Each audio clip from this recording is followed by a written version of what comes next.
A cruise ship cuts through the calm waters of the Archipelago Sea off the coast of Stockholm late one summer night in 1987.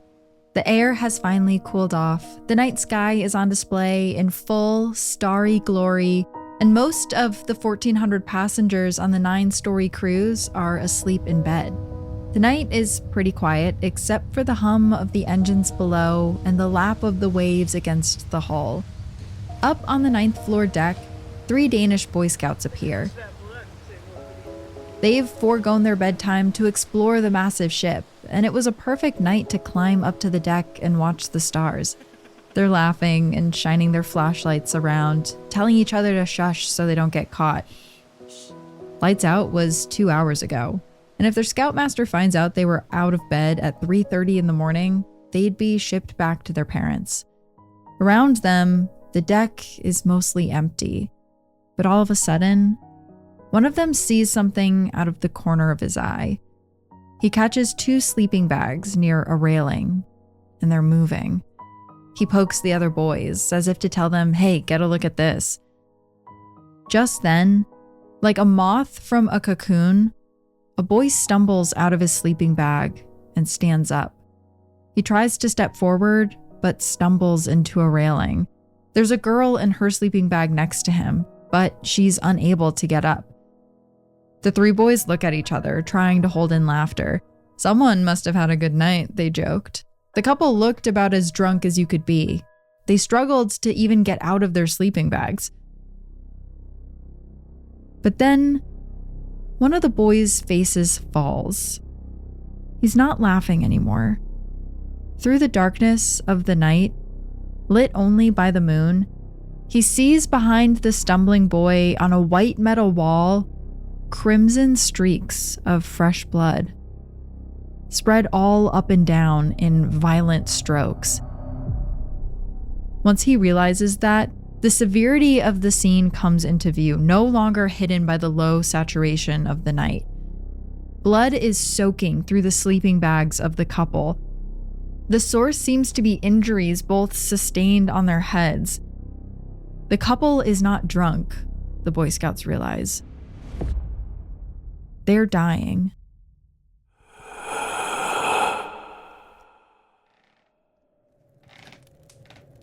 Welcome to Heart Starts Pounding, Dark Summer Edition. I'm your host, Kaylin Moore. We're currently taking a morbid tour through the dark side of summer. Last week, we investigated some disasters that have happened at theme parks. And this week, we're setting sail on the high seas and setting our investigation on a summer cruise. I want to tell you the story of a young German couple, Klaus Schleke and Bettina, and what happened to them on the Viking Sally ship one summer.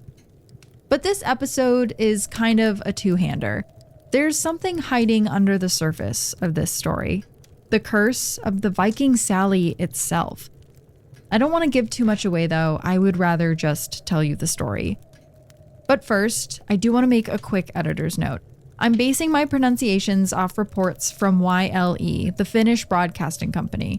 Their coverage of this case was unparalleled. And I know I have a lot of listeners from Nordic countries, and you're probably tired of hearing me butcher your language, and for that I am sorry. So my pronunciations in this episode may be off, but they are based upon recorded witness testimony from Nordic journalists. I promise, I'm trying. Okay, we're gonna take a quick ad break, and when we get back, we're gonna pick up right where we left off. This episode is sponsored by Acorns. I remember once I entered adulthood, people used to tell me all the time, hey, make sure you start investing early. Which is great advice, except one, I was making next to nothing and I didn't really think I had enough money to invest. And two, invest in what? There's so many different things to pick from. Where do I even start? And that's where today's sponsor, Acorns, comes in.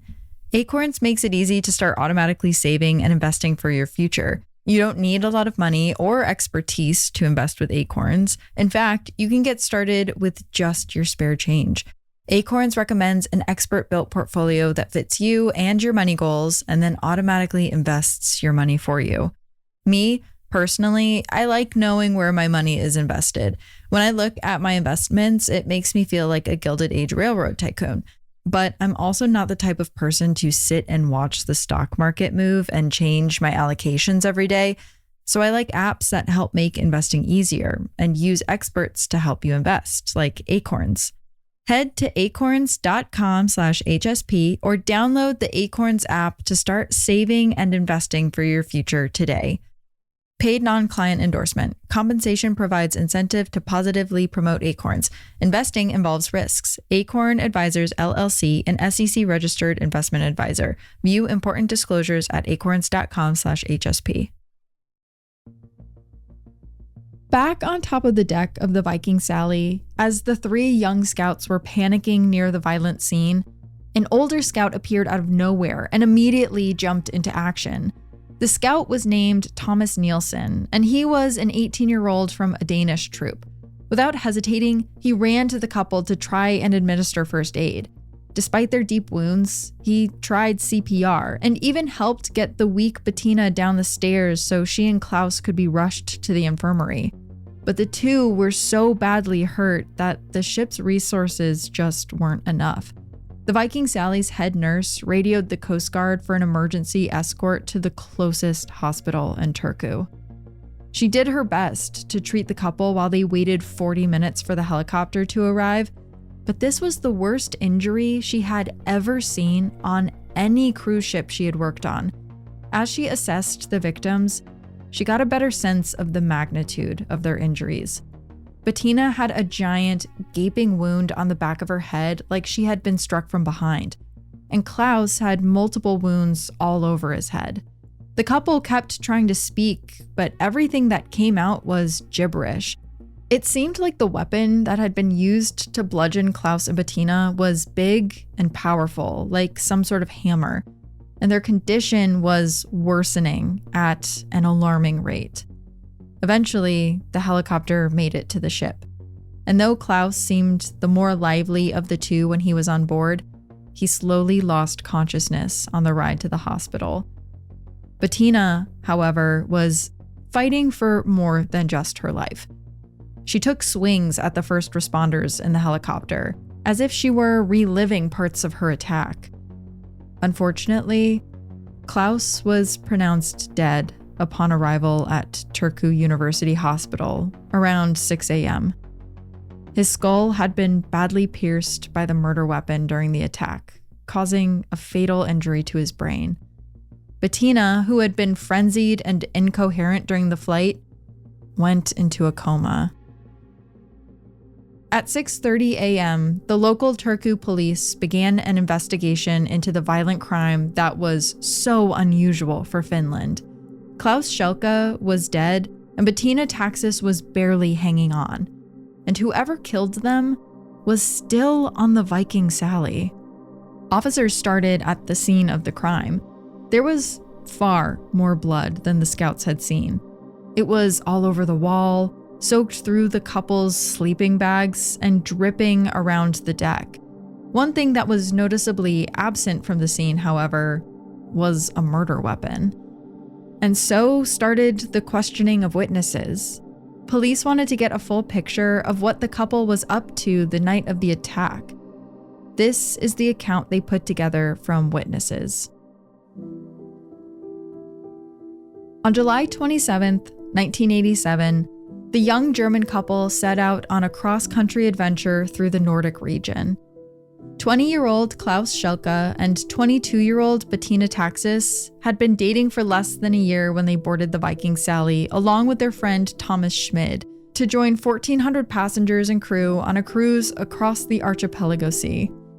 In photos, they look like true kids of the 80s. Klaus had blonde hair that started curling the longer it got. He had aviator glasses and was often seen wearing a red Coors Light shirt. Bettina had teased blonde hair and colorful patterned shirts. There's very few photos of just the two of them together. In most, they're joined by their friend, Thomas Schmid. The trio had traveled by train from West Germany to Stockholm, Sweden, where they boarded the luxury cruise boat as a part of their road trip from Eastern Europe. The 10-hour boat journey would bring the group to Turku, Finland, where they planned to attend a music festival called Rusrock, where they could enjoy indie rock band performances and a lively party scene. From there, Klaus, Bettina, and Schmid planned to explore the picturesque northern region of Finland called Lapland and finally end the backpacking trip in Norway. A trip like this was a huge expense for the 20-somethings, and they had initially toyed with the idea of driving a car through all of Europe, but ultimately decided to take the boat ride. But their stay on the Viking Sally wasn't going to be the luxury experience some of the wealthy families on board had in store. They didn't have a lot of money to enjoy the 10-deck ship with its movie theaters, nightclubs, and 5-star restaurants. The three friends couldn't even afford to split a private room, so instead, they brought their sleeping bags to camp on the ship's deck under the stars, which is what they were doing the night of the attack. They had stayed up late drinking beer and playing card games with a group of rowdy men from Finland and England, when Schmid eventually decided to call it a night. But the young couple was still up for roaming about the boat, so they left their backpacks and sleeping bags with Schmid for safekeeping while their fun continued. They chatted with a businessman named Tauno, who was a fellow car enthusiast, just like Klaus. He was transporting some cool, rare parts stored in his car that he thought a guy like Klaus might be interested in seeing. So he invited the two up to the deck where all the cars were being towed to take a look. Together, they followed their new friend up to the deserted deck where the cars were stored for the trip. They could hear the laughing and chatter of the groups on the boat fade in the distance as they got farther away from other people. Once they got there, though, it was locked. They made plans to try again in the morning, plans that Klaus was eager to see through, as he told Schmid when they went back down around 1 a.m. to collect their things from him and finally go to sleep.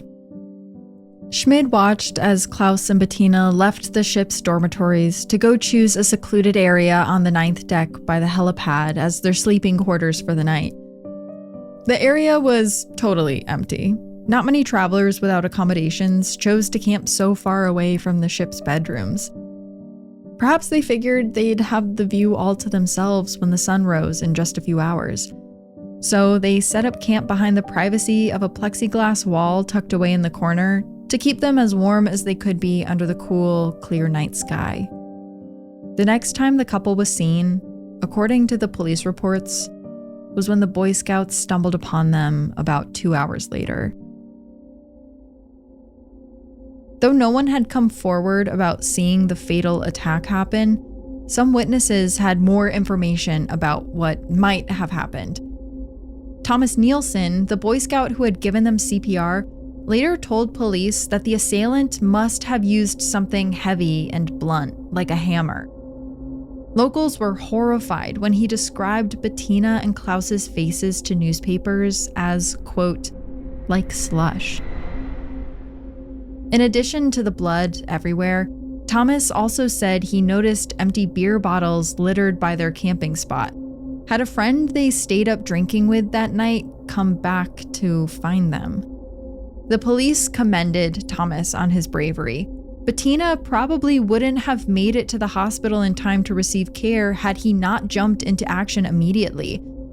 His ability to direct others, perform CPR, and calmly take charge in an emergency situation was everything that being a scout was about. With those skills, they said, one day he would make a fantastic police officer. A little after 8 a.m., the ship finally docked in the Turku port. Police started by letting passengers off one by one, carefully observing their behavior, their appearance, their possessions, and taking a picture of each face. One of these people was the killer. But with the large number of passengers needing to exit the boat, authorities eventually decided to let families with children and the elderly go, relying on video footage to document those they didn't individually photograph. The police were perhaps sweating a little bit in this moment. Not even because they knew they were letting a murderer off of the ship and into society without having identified them, but because this was the second high-profile murder to happen on the Viking Sally. See, exactly a year earlier, in July of 1986, as the ship was heading from Turku to Stockholm, the exact opposite route that it was making this time, a businessman on board was found brutally murdered in his room. Someone had stabbed him in the neck with a dinner knife multiple times. The scene unfolded in a similar way to the current emergency. The ship was docked and police searched the guests for the murderer. But it was discovered that whoever killed the businessman had disembarked before the murder was even discovered. It wasn't until months later, in the spring of 1987, that the culprit was captured. Reijo Hamar and a female accomplice had met the businessman at the ship's bar and followed him back to his room where they robbed him. Afraid that he would tell the authorities, they killed him in cold blood and fled the ship. But just as police officers thought they were putting that dreadful scene and frankly embarrassing investigation behind them, they got the call about this murder. And once again, they watched as every guest disembarked, the murderer hidden amongst them. The thing is, they have someone who saw the attack happen, Bettina, but she was fighting for her life in a coma. If she survived, though, maybe she would be able to tell them what she witnessed. To get started, however, the police did have a few other leads they could follow. There were a few guests on the boat they wanted to interrogate a bit further, ones that other guests had whispered about as potentially being involved. The first one being the friend that Bettina and Klaus came there with. After the break. This episode is brought to you by BetterHelp. This year has gone by really, really fast. I set all of these goals for 2024, and now that we're already halfway through, I think I hit some of them. It's really important to celebrate wins, even if they're little, and it's not always something I do a great job with. The truth is, I struggle with anxiety. It's something I've struggled with my entire life. And when you have anxiety, it can be really hard to feel like you've actually achieved anything. I feel like anytime something good happens, I just think, oh, well, something bad is going to happen next. So instead of celebrating the good thing, I just brace for the bad thing. Therapy has really helped me with my anxiety, though. I honestly don't think I would be able to function if I didn't work with a therapist when I was 17. They taught me how to slow down and how to just get out of my head a little bit. If therapy is something you've been curious about starting, consider giving BetterHelp a try. It's all online, so you can do it from the comfort of your home and around your schedule. Just fill out a brief questionnaire to get matched with a licensed therapist. And if you're not feeling who you get matched with, you can switch therapists at any time for no additional charge. Take a moment. Visit betterhelp.com/staycurious today to get 10% off your first month. That's BetterHelp, HELP.com/staycurious. Thomas Schmid, the friend that was on the trip with Bettina and Klaus, was the last person to see them alive, and the only person who knew the couple was going up to the top deck to sleep. Some people on the ship started talking. How did they know he was telling the truth? The police brought him in to interrogate him, where they noticed that Schmid looked confused. He asked where his friends were. Apparently, word of what had happened had not made it to every passenger on the boat just yet, and no one but the police knew that Klaus had died. Once they informed him of the severity of the situation, Schmid maintained his innocence. He shared that he and Klaus were students at university together, studying to be car mechanics. They also played on a local football club back home together. They'd been close for 5 years, and Schmid had no motivation to brutally attack his best friend and his girlfriend. The police felt as if he was telling the truth, and they eliminated him from their suspect list. And plus, they had another person they wanted to look into. Patrick Haley, a British engineer who had been up that night drinking with Bettina and Klaus. Patrick, which, by the way, was an alias given to the public, was in the group of Finnish men who were seen spending time with the German couple late the night of the attack. This was Haley's second back-to-back journey on the Viking Sally. He had previously arrived in Turku days before the trip on July 27th, hoping to get from Turku to Helsinki, but he was denied entry by Finnish border control because of his, quote, disheveled and drug addict-like appearance. On his second attempt to enter Finland, Patrick had struck up an acquaintance with a larger Finnish group who were gambling so much in Stockholm that they had been given courtesy tickets and strict instructions to leave Sweden on the Viking Sally when they were unable to pay off their mountain of debt.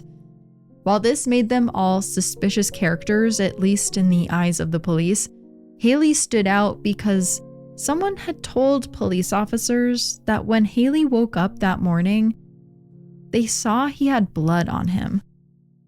Police asked Haley about this suspicious blood, and he claimed it was his own. He had a nosebleed in the middle of the night. Was it possible that such a convenient coincidence could be true?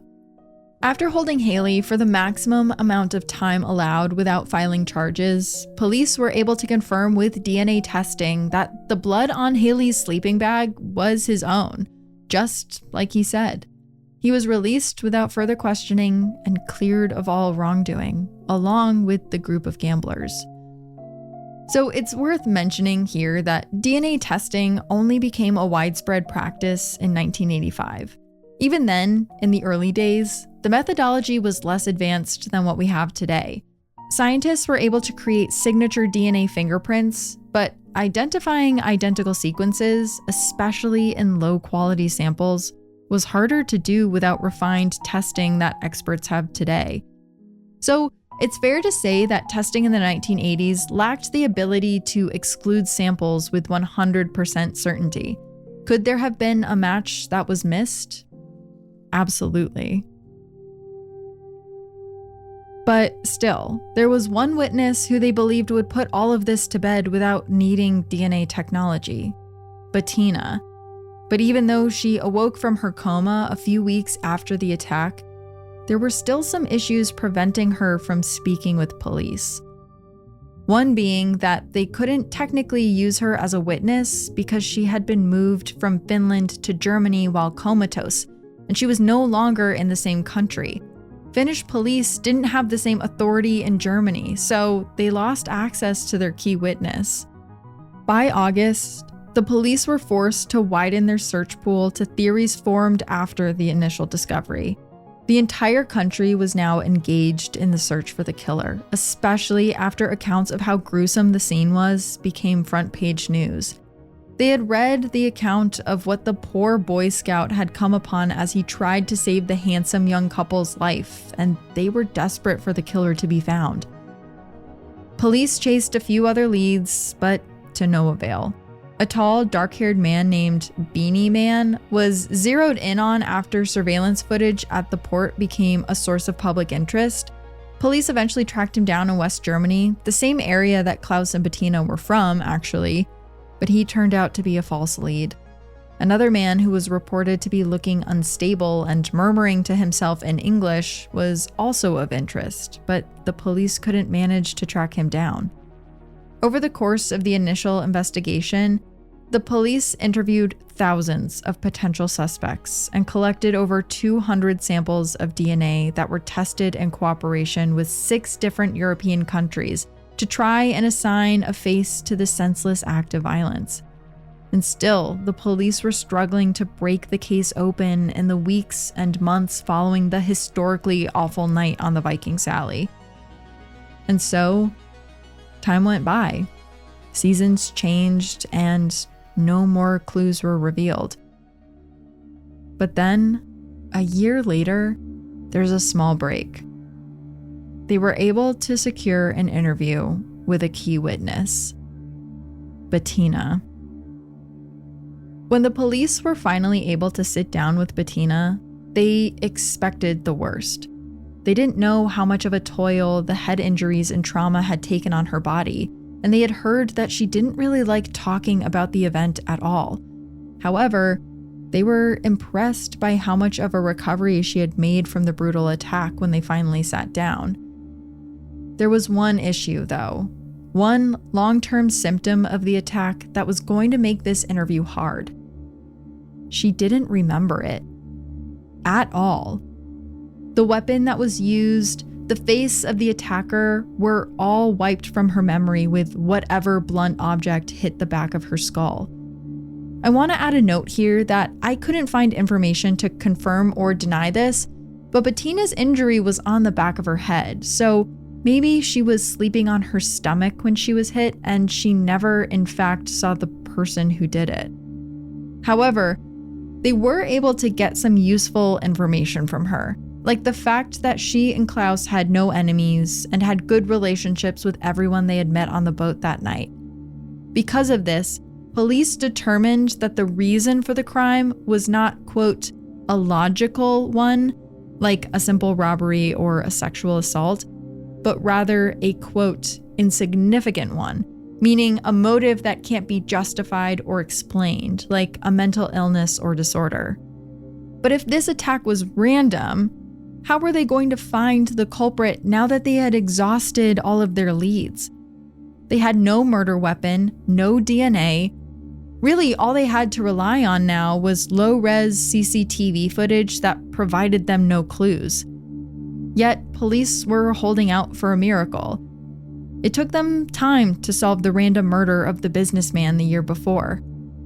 Maybe the same would happen here. Maybe they'd get some miracle clue, but it seemed like they were holding out for nothing. And as the years went by, the case eventually went cold.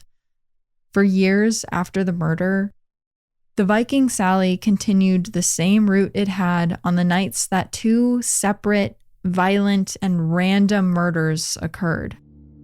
People started to question if the ship was really cursed. And a few years later, they may have gotten their answer.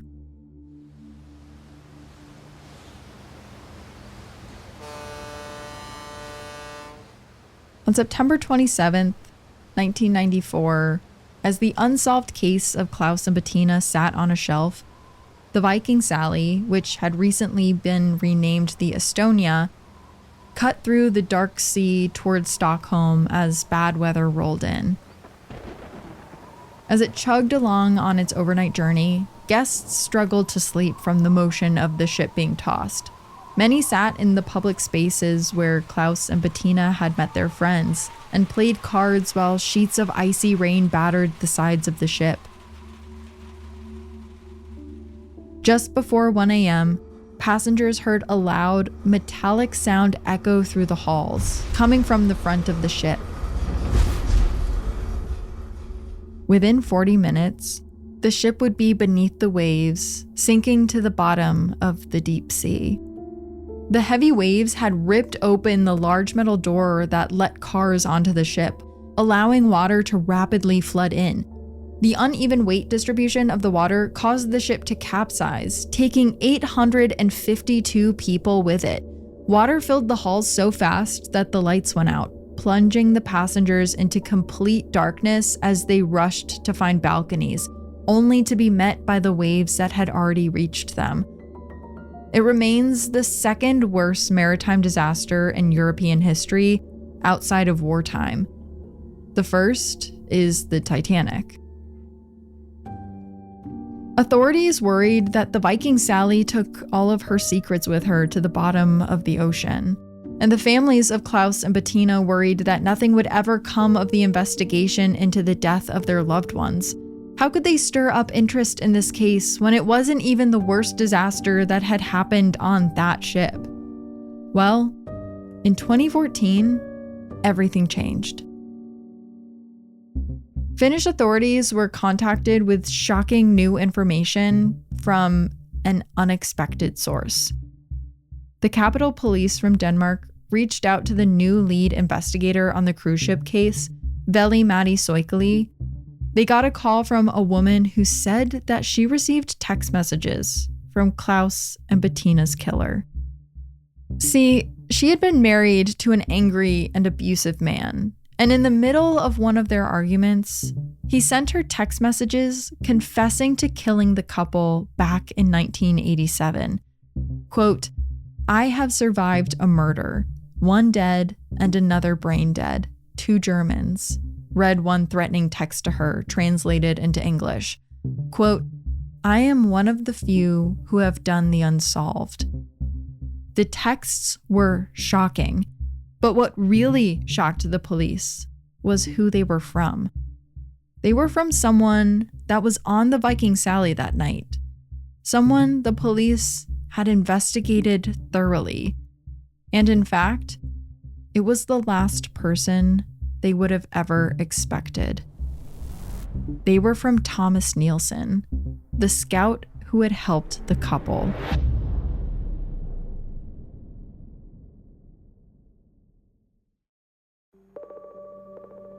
Police were shocked, but after that night on the Viking Sally, Thomas had quite a few run-ins with the law and spent much of his adult life in jail. Robberies, assaults. It seemed that given the opportunity, Thomas would choose to do something illegal. In 2014, when police had gotten wind of the threatening text messages, he was in a pre-trial holding facility for a different crime under a different name. He had changed his name multiple times over the years, but I will keep referring to him as Thomas just to avoid any confusion. Thomas had also breadcrumbed concerning memories of the cruise to members of his prison choir, implying that he had killed 2 Germans on the Viking Sally under the open sky and gotten away with it. The only problem was, police only had these 2 semi-confessions and still no physical evidence. So, in 2016, lead investigator Schleke decided to take a major risk and confront Thomas in prison. The Danish authorities warned that it could be a fruitless mission, considering the former scout's well-documented disdain for the police because of his criminal history. But they decided to try and approach him anyways. Schleke and another Turku police officer were accompanied by a Danish officer as their escort to the Copenhagen prison facility where Thomas was being held. The Turku officers could tell Thomas was surprised, and maybe even flattered, that they had come all the way from Finland after all these years to speak to him. The team visited Thomas 3 times in 2 days. During these visits, they tried to gain his trust by promising to refrain from videotaping him and to treat him fairly during their private conversation. At first, their conversations seemed promising. He opened up to the police about his difficult childhood. One officer put a recent picture of Bettina in front of him, and they watched as his expression dropped. He clearly was affected by hearing that she was still struggling from the effects of the attack to this day. But Thomas also intentionally teased the police throughout their days together. He would drop hints that implied he was responsible without incriminating himself outright. He suggested that a slag hammer was the murder weapon, but maybe it had been thrown overboard. And he told police that Bettina Taxis could rest assured her attacker was off the streets. Their final visit, though, was different than the rest. The officers were feeling defeated as they left the prison that day. But one Finnish officer hung back with Thomas in the prison yard, when all of a sudden, he finally confessed to everything.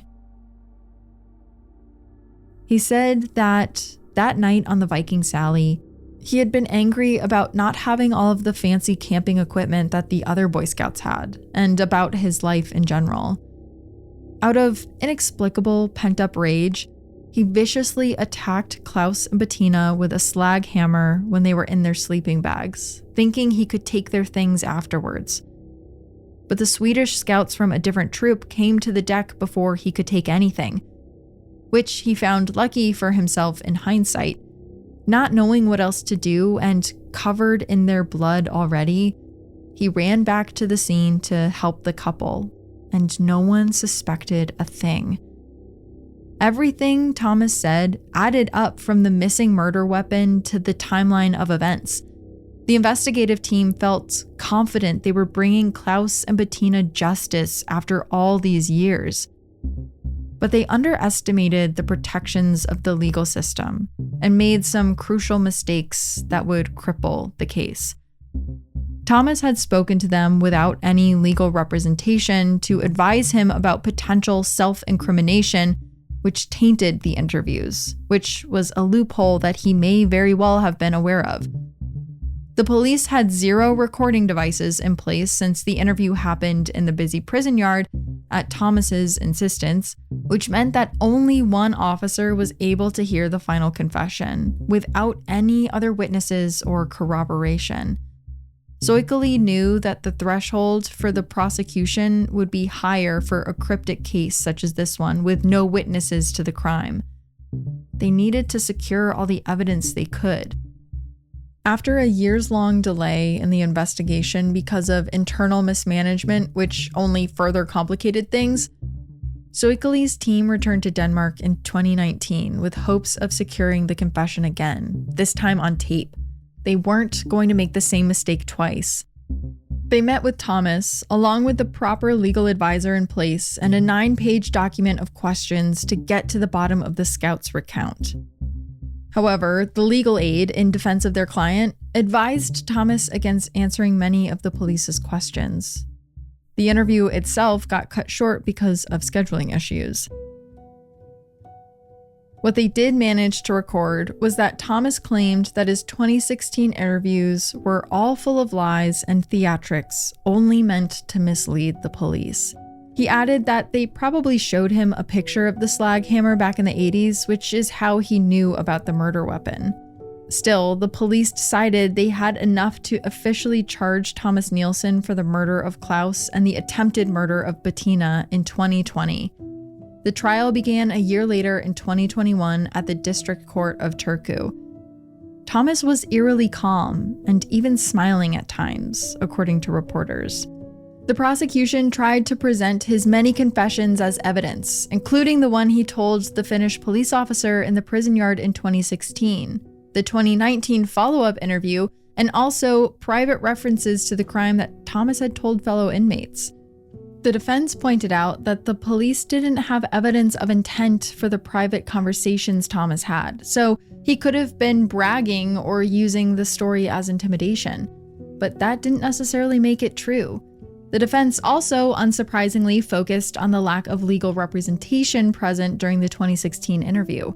Even worse, they were able to show that in an attempt to solidify their case, investigators had manipulated the police records of the 2016 and 2019 interviews with Thomas by listing the officers who didn't actually hear the confession as witnesses, and including undeniable factual and translation errors that the court just couldn't ignore.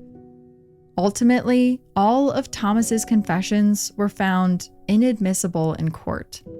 But what about the text messages to his ex-wife? Hadn't he put in writing that he got away with murder? Unfortunately, she changed her mind about taking the stand for the trial, and the police were unable to verify the texts and their meaning. In the end, the case had a disappointing conclusion at the hands of the investigators who spent years trying to prove what happened to Klaus and Bettina that night. Since the prosecution failed to prove Thomas had a strong motive and was the only one on board with the opportunity to commit the crime, he was found not guilty. After all the hours spent raking through footage, interviewing suspects, and testing DNA, the police felt they had found their man, but they still came up empty-handed. It seemed heartbreaking after a decades-long investigation for the Viking Sally murderer to never be held accountable. Thomas Schmid, who lost his best friend that night, was hoping the case would bring Klaus's family closure. Bettina, who will have to live with the consequences of what happened that night for the rest of her life, may never see her attacker be jailed. The only one who seemed happy with the results was Thomas Nielsen. If the police were right, Thomas had brilliantly made himself look like an innocent Good Samaritan, a hero even, of a crime that he was actually the perpetrator of. After the trial, he told reporters the whole situation was all a joke to him. He didn't mind wasting the police's time because he hated police. In fact, he barely remembered Bettina's name. But Thomas would go on to commit a crime a few years later that would, in some ways, resemble the way he handled the murder investigation. In 2023, he was arrested for arson after he blew up a luxury villa in Denmark. He was working as a repairman near the villa when he lit 2 glass gas cylinders on fire, starting what eventually became an explosion. But Thomas denied this. He said that the reason he was on the scene at the time of the fire was because he saw the fire from a distance and wanted to help. But witnesses saw Thomas playing with matches at the scene just before the fire started. Perhaps he thought he had a playbook for his crimes. Pretend to be at the scene of a crime as a helping hand, and then no one can suspect you of anything. Well, this time it didn't work, and he was sentenced to 3.5 years in jail.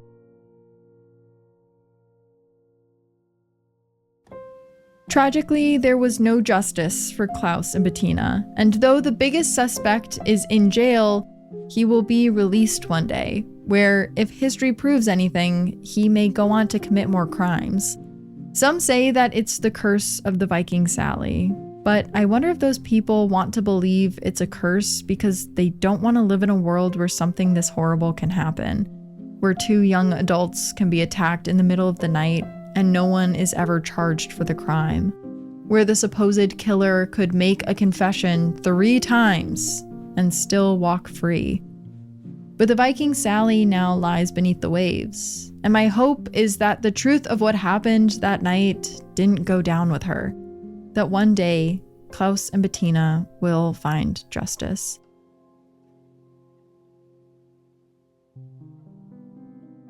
Heart Starts Pounding is written and produced by me, Kaylin Moore. Heart Starts Pounding is also produced by Matt Brown. Additional research by Marissa Dow. Sound design and mix by Peachtree Sound. Special thanks to Travis Dunlap, Grayson Jernigan, the team at WME, and Ben Jaffe. Have a heart-pounding story or a case request? Check out heartstartspounding.com. Until next time, stay curious. Ooh.